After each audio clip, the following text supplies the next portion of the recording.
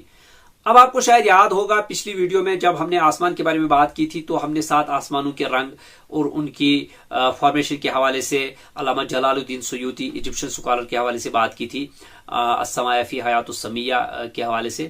تو وہاں پر آپ نے دیکھا تھا کہ کوئی آسمان لوہے کا تھا, کوئی پیتل کا تھا, کوئی پانی کا تھا, اور کوئی سفید موتی کا تھا, کوئی کسی اور چیز کا تھا.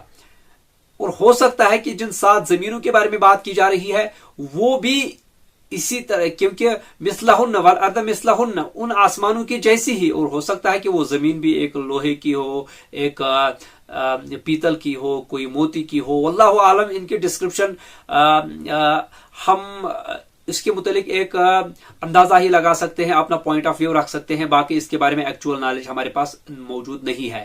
اور اس سے ہی پھر پیرلل یونیورس کا کانسیپٹ بھی سامنے آتا ہے, جس پر سائنس آج کل بہت بات کر رہی ہوتی ہے کہ ہو سکتا ہے اس کائنات کے اندر پیرلل یونیورس بھی چل رہی ہو, پیرلل یونیورس بھی چل رہی ہو. واللہ عالم ان چیزوں کی حقیقت کیا ہے.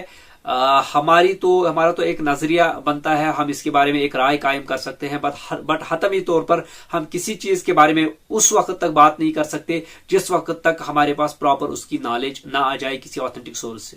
ہیومن لائف کے بارے میں ایک بہت ہی امپورٹنٹ انفارمیشن آپ ذہن نشین کر لیں کہ ہیومن لائف جو ہے یہ کاربن بیسڈ لائف ہے, کیونکہ کاربن جو ہے وہ اس زمین میں جگہ جگہ پھیلی ہوئی ہے. اور کاربن ایک ایسا ایلیمنٹ ہے جس کے اندر 1 کروڑ سے زیادہ کمپاؤنڈز بنائے جا سکتے ہیں, 1 کروڑ سے زیادہ کمپاؤنڈز ایک ایلیمنٹ سے. اور اس زمین کی اگر بات کی جائے تو اس کے اندر 6 لاکھ انآرگینک کمپاؤنڈز ہیں اور 7 لاکھ آرگینک کمپاؤنڈز بھی اس زمین کے اندر موجود ہیں. And this life is called carbon based life. یہ کاربن کے اوپر بہت زیادہ ڈیپینڈ کرتی ہے, اسی لیے اسے کاربن بیسڈ لائف کا نام دیا جاتا ہے. آپ کو یاد ہوگا میں نے حضرت آدم علیہ السلام کی بات کی تھی, وہ اس زمین پر بسنے والے پہلے انسان تھے, اور اس سٹوری کو وہاں پر میں نے ادھورا چھوڑا تھا. اب اس کو مکمل کرنے کا وقت آ گیا ہے. حضرت آدم علیہ السلام پھر جنت میں ڈالے گئے, ان کی بیوی بھی وہیں پر رہ رہی تھی, حوا علیہ السلام. پھر شیطان نے حسد کی آگ میں, کیونکہ انہی کی وجہ سے وہ راندہ درگاہ ہو گیا تھا اور انہی کی وجہ سے وہ ملعون قرار پایا تھا, تو کھٹک رہا تھا اس کے دل میں. کسی طریقے سے ہو سکتا ہے اس کو جنت کے اندر ایکسس ہو, یا کسی طریقے سے وساوس کر کے انہوں نے آدم اور اس کی بیوی کو بھٹکایا, اور اللہ تبارک و تعالیٰ نے اس جنت کے اندر آدم اور حوا علیہ السلام کو ایک پیڑ کے نزدیک اور اس کا پھل کھانے سے منع فرمایا تھا, باقی سب چیز کی اجازت تھی.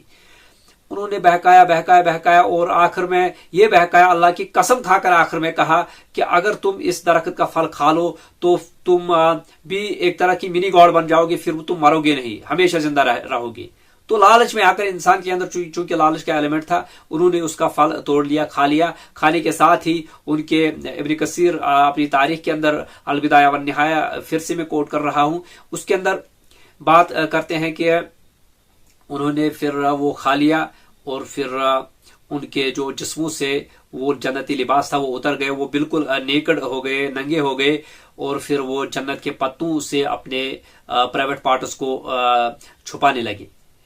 تو ساتھ میں اللہ کی آواز آئی کہ میں نے تم کو اس سے منع نہیں کیا تھا, اب تم اترو زمین کے اندر, تم ایک دوسرے کے دشمن رہو گے. اور پھر زمین کے اندر اتارا گیا حوا علیہ السلام, آدم علیہ السلام اور شیطان کو بھی وہاں سے نیچے پھینک دیا گیا. تو پھر وہ زمین پر آخر آباد ہو گئی. یہ حضرت آدم علیہ السلام کی سٹوری تھی, وہ کس طریقے سے زمین پر آباد ہو گئی. پھر ریپروڈکشن کا پروسیس ہو گیا اور حضرت آدم علیہ السلام کی اولاد ہو گئی, پھر ان کی اولاد, شادیاں ہو گئی, تو اس دنیا کا کاروان چلتا گیا. اس ریسرچ کے دوران میں نے کئی ساری سیولائزیشنز کو اسٹڈی کیا, اور آلموسٹ دنیا کی تمام سیولائزیشنز, بڑی بڑی سیولائزیشن کی میں بات کر رہا ہوں, دنیا کے کونے کونے میں یہ کانسیپٹ کسی نہ کسی رنگ میں پایا جاتا ہے کہ ایک سپر پاور, ایک سپریم بینگ تھی جس نے مٹی سے ایک پتلا بنایا, اس کے اندر کوئی چیز پھونکی اور وہ اس کے اندر جان آ گئی. یعنی جس طریقے سے سیم اسلام کے اندر آدم علیہ السلام کا کانسیپٹ ہے، سیم اسی طریقے سے کہ دنیا کے کونے کونے میں جہاں بھی بڑی بڑی سیویلائزیشن تھی، اس کو میں نے اسٹڈی کیا ہے، تو in almost all the civilisations یہ کانسیپٹ کسی نہ کسی رنگ میں موجود تھا۔ آپ جانتے ہیں اس کا مطلب کیا ہے؟ اس کا مطلب یہ ہے کہ اللہ تبارک و تعالیٰ کا پیغام دنیا کے کونے کونے تک پہنچا ہے with the passage of time.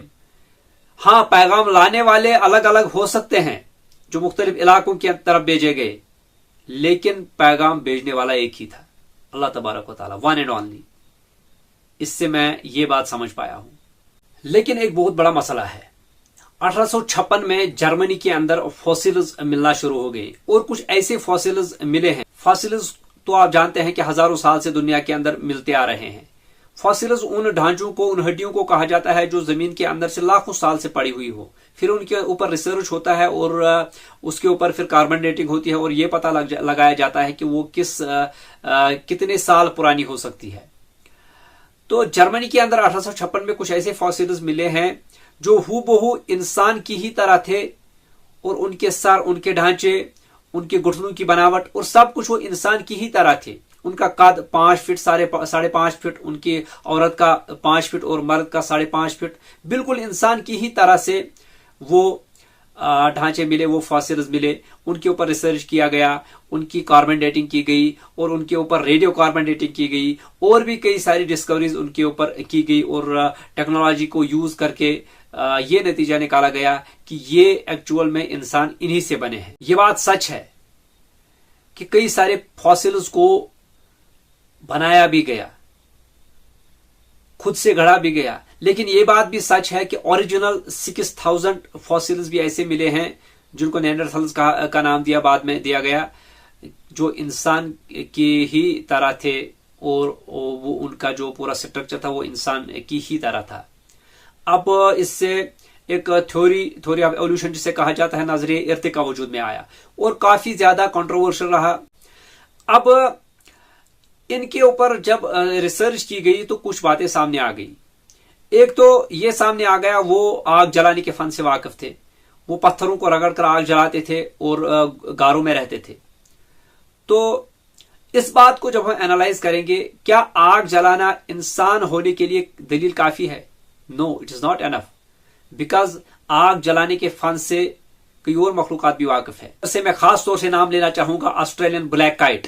Australian black kite ایک ایسی مخلوق ہے، ایک ایسا پرندہ ہے جو آگ جلانے کے فن سے واقف ہے، اور جب آگ لگتی ہے وہ چونچ میں اٹھا کر وہ پھر اس آگ کو گھاس کے اوپر پھیلا دیتی ہے، اور اس کا جو موٹیو ہوتا ہے وہ یہ ہوتا ہے کہ اس کے اندر سے وہ چھوٹی چھوٹی کیڑے نکل کے آئے، میں ان کو کھا لوں۔ تو آگ جلانا انسان ہونے کے لیے دلیل نہیں ہے، یہ پرندے بھی جلا سکتے ہیں۔ اگر ان کو کوئی درد ہوتا تھا تو وہ میڈیکیشن یوز کرتے تھے، کس طریقے سے وہ پتے وغیرہ ان کی ذریعے سے اپنا علاج کرتے تھے۔ تو یہ بھی انسان ہونے کے لیے دلیل کافی نہیں ہے، کیونکہ انسان ہی نہیں میڈیسن یوز کرتا، بلکہ میڈیسن تو آلموسٹ تمام جاندار یوز کرتے ہیں، جو کہ حیوان بھی ہیں، جنگلی جانور بھی ہیں، وہ بھی جب ان کو زخم لگتا ہے تو کچھ نہ کچھ مرہم پٹی وہ بھی کر لیتے ہیں، کچھ نہ کچھ میڈیکیشن سے وہ بھی واقف ہوتے ہیں۔ تیسری بات، ان کے پھر جب ان کی ڈسکرپشن لکھی گئی، یہ بات سامنے آئی کہ وہ جتھا بنا کر شکار کرتے تھے، لیکن یہ بھی انسان ہونے کی دلیل نہیں ہے۔ There are 307 types of animals جو کہ جتھوں میں شکار کرنا جانتے ہیں۔ تو جب 307 ایسے جانوروں کی قسم ہے جو جتھوں میں شکار کرنا جاتے ہیں، نینڈرتھلز بھی جانتے تھے، تو کون سے انسان بن گئے؟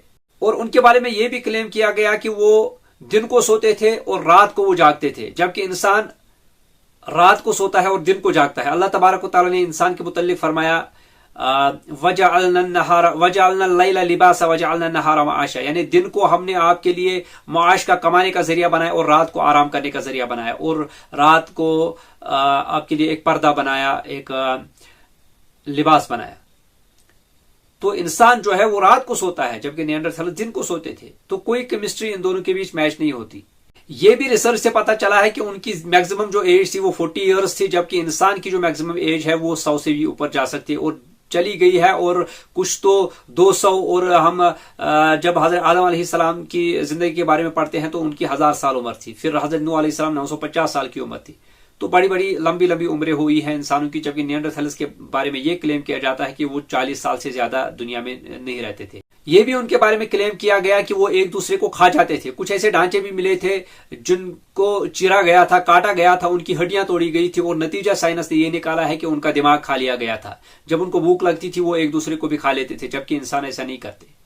آپ کو یاد ہوگا شاید میں نے حضرت آدم علیہ السلام کا تفصیلی ذکر آپ کے سامنے کیا تھا, اور آپ کو یہ بھی بتایا تھا کہ اللہ تبارک و تعالیٰ نے ان کو کچھ اسما سکھائے تھے, نام سکھائے تھے. اب یہ ایک لینگویج تھی جو ان کے اندر ان بلٹ کر دی گئی تھی, ان کے شعور میں, تحت شعور میں, اور ان کی پرسنالٹی کے اندر یہ بات ڈالی گئی تھی کہ اس کی زبان سے الفاظ جاری ہونا شروع ہو جاتے. اب دنیا کے اندر کتنی ساری مخلوقات ہیں, کوئی کمیونیکیٹ نہیں کر پاتا. کمیونیکیشن ہے لیکن دوسرے طریقے سے, لیکن بات کوئی نہیں کر پاتا. آوازیں تو سب نکالتے ہیں لیکن بات کوئی نہیں کر پاتا. یہ انسان کی سکل ہے جو زبانیں سیکھتا ہے. And in today's age there are 700+ languages in this world. 700 سے زیادہ زبانیں انسان جانتا ہے. یہ کہاں سے جانتا ہے؟ یہ ان بلٹ ہے اس کے اندر. اللہ تبارک و تعالیٰ نے اس کی فطرت کے اندر یہ بات ڈالی ہوئی ہے, اس کی نیچر کے اندر یہ بات ڈالی ہوئی تھی کہ وہ زبان سیکھے. اور لینگویج کا جو سکل ہے یہی چیز انسان کو ممتاز کر دیتی ہے, اور نیانڈرتھلز کے پاس یہ چیز بالکل بھی نہیں تھی, کیونکہ وہ 4 لاکھ سال سے زیادہ زمین کے اوپر آباد ہوئے لیکن وہ ایک نون کی آواز کو نہیں نکال سکے. حضرت ادریس علیہ السلام حضرت آدم علیہ السلام سے زیادہ دور تاریخ کے اندر نہیں ہے. انہوں نے خط رمل لکھا, یعنی خط اول جسے ہم کہتے ہیں, ریت کے اوپر, ریت کی تختیوں کے اوپر انہوں نے لکھنے کا فن سیکھا. پین کا استعمال سب سے پہلے انہوں نے کیا. یہ انسان کو صلاحیتیں کس نے دی ہیں؟ سٹارز کی موومنٹ کو سب سے پہلے انہوں نے انالائز کیا. حضرت ادریس علیہ السلام کی دلچسپ کہانی میں آپ کے سامنے مختصر الفاظ میں پیش کر رہا. انہوں نے سائنٹیفک ویٹ میجرز کو ڈسکور کیا تھا جو کہ آج بھی چل رہے ہیں, اور پین کا یوز انہوں نے کیا تھا, خط رمل انہوں نے لکھا تھا. اور انہی سے انسپائر ہو کے بعد میں جب سومیرین سیویلائزیشن آئی تھی, بہت پرانی تہذیب ہے, انہوں نے بھی یہ خط, یہ تختیاں جن کو سومیرین ٹیبلٹس آج کل کہا جاتا ہے, وہ لکھنا شروع کر دیے تھے. اور ان کے اندر ایسی ایسی حیرت انگیز نالج بھر دی تھی جس کے بارے میں پھر کبھی بات کرتے ہیں. جیلی فش کے بارے میں بات کرتے ہیں. ایک مچھلی ہے, سمندر میں رہتی ہے, جیلی فش. 50 کروڑ سال سے سمندر کے اندر آباد ہے, رہتی ہے, اور آج کی ڈیٹ تک اپنے اندر امپرومنٹ نہیں لا پائی ہے.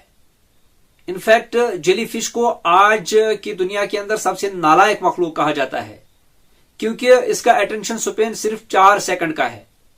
اب 50 کروڑ سے جو مچھلی سمندر کے اندر رہتی ہے, اس نے اپنے اٹینشن سپین کو 4 سیکنڈ سے 5 سیکنڈ تک وہ نہیں لے کے گئی. یہ ان کے اندر سکل ہی موجود نہیں ہے. لینگویج سیکھنا تو دور کی بات ہے, لینگویج تو ان بلٹ انسان کے اندر موجود ہے. اب میں اپنی اس آج کی گفتگو کو کنکلوڈ کرنے والا ہوں. نٹشل میں حضرت آدم علیہ السلام کے بارے میں جو میں نے بات کی ہے تفصیلی, اور اس ساری گفتگو کا یہ نچوڑ نکلتا ہے کہ حضرت آدم علیہ السلام ہی اس زمین پر آباد ہونے والے پہلے ہیومن بینگ تھے, اور پھر انہی سے یہ ذریت آگے بڑھی, اور پھر یہ سفر, پھر یہ کاروان کیسے آگے بڑھا. ہم اس دی کائنات سیریز کے آنے والے ایپیسوڈز کے اندر اس سفر کو آگے بڑھاتے ہیں. آج آپ نے میرے ساتھ زمین کا سفر کیا اور مختلف چیزوں کو آپ نے انالائز کر کے اپنی نالج میں اضافہ کر دیا ہوگا. آئی ہوپ کہ آپ کو آج کی ویڈیو بھی پسند آ گئی ہوگی اور آپ کی نالج میں بے حد اضافہ ہو گیا ہوگا. آپ اس کائنات سیریز کے ساتھ جڑے رہیں اور اس کو شیئر کرتے رہیں تاکہ یہ جو نالج ہے یہ دوسروں تک بھی پہنچے. Knowledge is power. میں ملتا ہوں آپ سے انشاءاللہ تعالی نیکسٹ ایپیسوڈ میں. تب تک کے لیے ٹیک کیئر اینڈ خدا حافظ.